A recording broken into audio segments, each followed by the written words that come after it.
All right, welcome back. Today I am happy to talk about Sutra 1.35. That is Aphorism 1.35, which is actually a pivotal and significant sutra in the series of sutras. Upon looking at it, it seems like a short sutra, not too complex, but in fact it is complex. Upon checking out the bhashya and the commentary, you will see that it elucidates the meaning of the sutra. And stay tuned till the end, where I will reveal such an important fact and concept that pervades the rest of the Yoga Sutra. So let's begin. Sutra 1.35 states, Vishayavati va pravrittir utpanna manasaha sthiti nibandhani. So, Vishayavati va pravrittir utpanna manasaha sthiti nibandhani. So, contrary to the way that we're going to read a sutra, let's start with a different word here. Pravrittir utpanna. So, pravrittihi utpanna. Let's look at this word right here. Now, the word pravritti, which sounds very, very similar to what? Vritti, right? The word that we came across in Sutra 1.2. Yoga Chitta Vritti Nirodha. Yoga is the restraint or the stilling of the changing states of the mind, the fluctuations of the mind complex. So here we're adding a prefix in front of it, pravritti, right? And the word utpanna, right, really means that which emerges or becomes generated or pops up. So what it's saying is the utpanna of this pravritti. So something is emerging and coming up. It's a special type of vritti, a special fluctuation or a fluctuation of a certain nature that is utpanna, right? That is being born, arising. Okay? Now, this pravritti we are defining right now as a sense activity, a sensuous activity. Or we can even say a cognitive sensuous activity. Cognitive meaning it helps you acquire cognition, knowledge of something, right? So, pravrittir utpanna, some pravritti, some special cognitive sense activity is emerging, okay? Now, let's go to Vishayavati va. Now, va, if you remember, means or. We see the word va appearing over and over again through these series of 1.30s, we start to see this va, different ways that the mind complex can be restrained. Because the Yoga Sutra is giving the practitioner many options to restrain the mind complex. It's not just one way.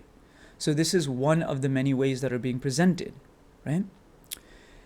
So va, it means or. So let's figure out this option here. Vishayavati is a really, really good word here. So Vishayavati. Okay? Now, Vishaya means object. An object. Right? And Vat, typically, Vat, Mat endings, that which possesses. It can be that which is like something. But in this case, let's say that which possesses the object, or that which has the object. Okay? So a pravritti, a sensuous activity, a fluctuation of the mind is emerging, which is Vishayavati, which has the object. Ooh, what does that mean? What does it mean for a pravritti to have the object? It really is difficult because you have to know grammatically the relationship between the words, and different translators will translate it in different ways, right? So in here, we're going to say it has the object, meaning it has knowledge of the object. So a special fluctuation emerges that has knowledge of an object of something. So pravritti emerges and it has knowledge of some object, which is right here. Okay? Now, having said this, let's move forward. Then it says, Manasaha sthiti nibandhani. Okay? Manasaha sthiti nibandhani. This is a very beautiful way of saying the mind becomes steady. So manasaha, mind, the particular part of the mind, which is the calculating, the ruminating, the thinking, right? We can reasonably make that conclusion, but let's leave it at that. The manasaha comes into contact with sthiti nibandhani. Nibandhani, bandh, to bind, right? What is being binded? Sthiti.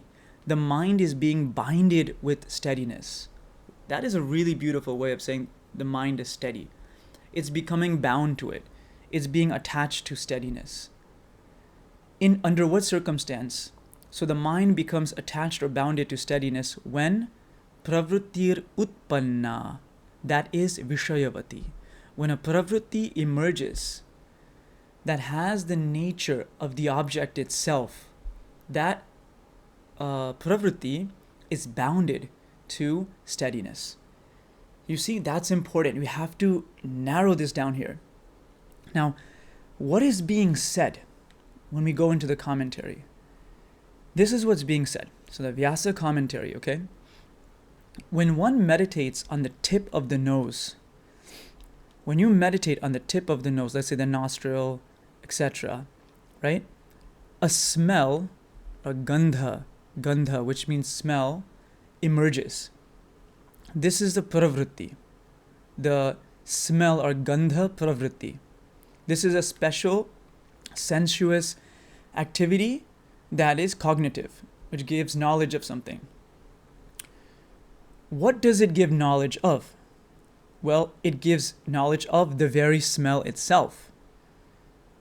You see, a somewhat special, spiritual, calming smell emerges. When does it emerge? When one is meditating on the tip of the nose. So this pravritti, which is a gandha pravritti, has its object, which is the smell itself, the spiritual smell itself. It's kind of a fancy way of saying something. So when you meditate on a specific area of the nose, a pravritti arises. That pravritti has as its object vishayavati, vishaya, which is the smell itself. Okay? We'll explain why they're saying it in this way. Okay?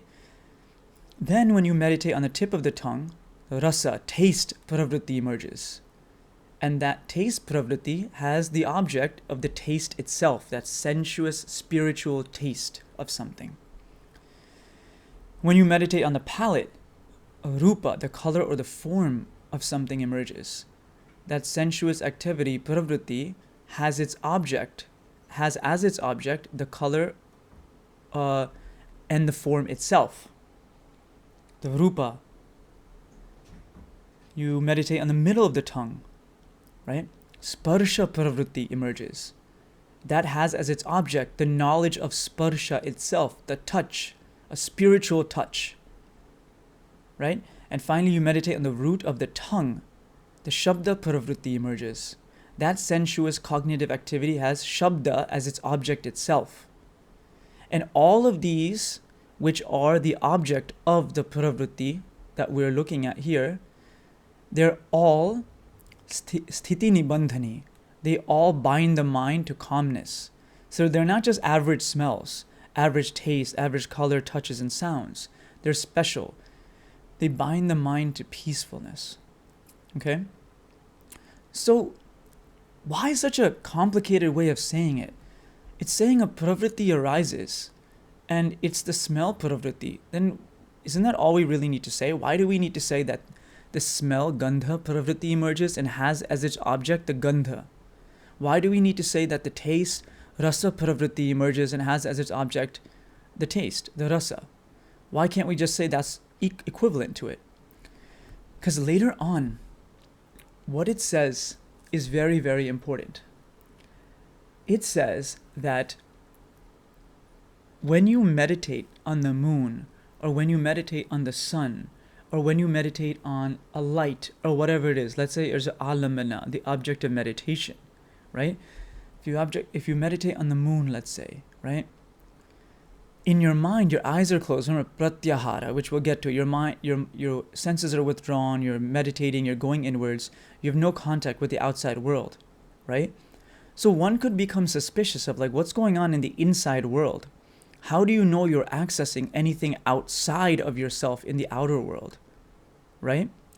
So what this is saying is when you meditate on the moon or the sun or whatever, and the pravrutti of that object emerges, that pravrutti has as its object the very thing you're trying to meditate on, the sun or the moon, right? So what's happening is when you're meditating on something, even if a pravrutti, a fluctuation in the mind emerges, you are meditating and having direct access, direct knowledge of that moon and sun that's in the outer world. This is very, very important because it's not saying that the yogin is trapped within his or her mind and just meditating on things in the mind which have no access to the outer world. You're meditating on the very thing that holds as its object that thing that's in the outer world. So if you meditate on the moon, so much so that a pravrutti emerges that calms you down, that has the nature of sthiti nibandhani, it's actually accessing the outer world. So the yogin in meditation has an infinite access to the outer world, cosmos, universe, so on and so forth, just through the mind. So it is breaking the barriers between the outer and the inner. This is why this sutra is very important. Because what use would it be, one could argue, if you can only just access everything in your mind? It's saying that the yogin, it can be argued reasonably, that the yogin is accessing things outside his or her mind through the pravrutti itself, which is said to have vishayavati. It has the vishayavat. It has the object. In other words, it has knowledge of that object. It has direct cognitive knowledge of that object. And so this seems to be saying that there is a breaking of the boundary between the outer and the inner. Okay? So besides that, the only other things to really know about this sutra, well, there's a lot more, but the other important things to know about the sutra is that this specific pravrutti, right? It holds the mind, it makes the mind stable. It makes the mind stable and it removes doubt. That's a key point here to remember. So steadiness, again, sthiti nibandhani, and doubt are removed. Okay? And what it does is they use the word dvari. What it does is that it opens the doors or creates opportunities to attain discriminative discernment, samadhi prajna. So it opens the door to attain discriminative discernment, right, which we'll learn, differentiating between purusha and prakriti, which is a key principle in Sankhya philosophy, in Sankhya Yoga philosophy, that emerges in samadhi, meditative absorption, which we'll learn. But there are affective components to this type of pravrutti, which is steadiness and dispelling doubt, right? And one can then ask, what is this kind of doubt that you're having? I think one of it is an epistemological doubt. That is what I'm looking at actually what I'm looking at, or is it just something in my mind? And so that could be one doubt that becomes dispelled and says, whatever is in my mind that I'm meditating on is also accessing what's outside. Okay? So we will end it there. But I want you to really, really remember this really key point here, that this pravrutti is creating a relationship between the outer and the inner world. That's what the language is like this, right? The pravrutti is vishayavati. It has the object. It has knowledge of the object itself. And so the gandha, rasa, rupa, sparsha, shabda pravrutti that emerges, they have as their objects gandha, rasa, rupa, sparsha, and shabda. Okay? So until the next sutra, thank you very much.